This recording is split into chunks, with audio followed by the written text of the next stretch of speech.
pêche au lagon, bien fabrique sa pirogue dans le bois qu'il connaît. Maintenant, il est obligé de prendre la résine. Ça a un coût. Il perd en liberté, il perd en capacité.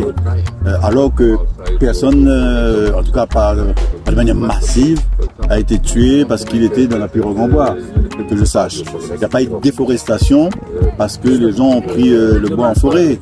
Ils savent à quel niveau de maturité il faut attendre, quand on peut, il y a de l'autogestion. Tu perds tout ça. Et les gens le savent, ils ont la bonne intuition. Il faut pas de... Bon, ça peut arriver, hein, que quelques-uns attirés par quelque chose, mais globalement, ils savent que c'est pas le bon chemin.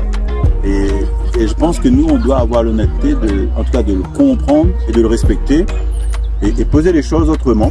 Et c'est vraiment que si les gens ont envie, on fait de l'accompagnement. Parce qu'il y a une étape qu'il ne faut pas négliger. Il y a des pays qui l'ont fait parce que, en apparence, mais ça correspondait aussi à leur réalité, hein. Les traumatismes étaient vraiment violents, donc ils ont mis en place la fameuse commission de réconciliation, de réparation, etc. Dans le système français, on n'a pas fait ça.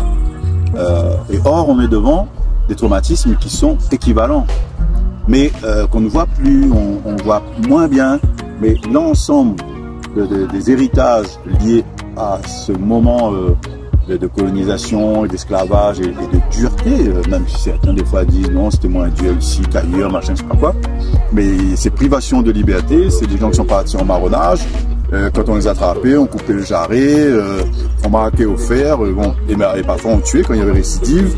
Donc il y a vraiment un traumatisme et une transmission de comportement qui fait que certaines catégories de la population vit dans une peur intégrée, vit dans un complexe intégré, etc.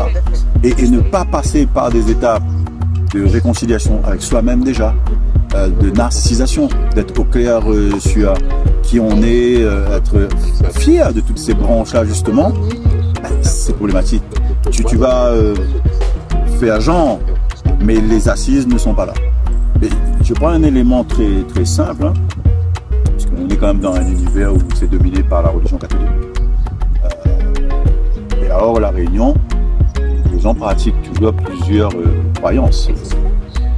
À plus de 50%, ils sont catholiques par obligation, ils ont baptisé leur enfant, mais leur famille, la construction de leur famille fait qu'ils vont aussi honorer une branche malgache, afro-malgache, et faire ce qu'on appelle des services, c'est des cultes aux ancêtres, parfois déportés sur la partie comorienne, et qui est encore un peu différente, et ils vont aussi honorer la partie indienne, hindouiste, malbar, et ils sont clairs, il y a la même personne, selon les moments de l'année, va pratiquer les trois, et pour elle tout va bien.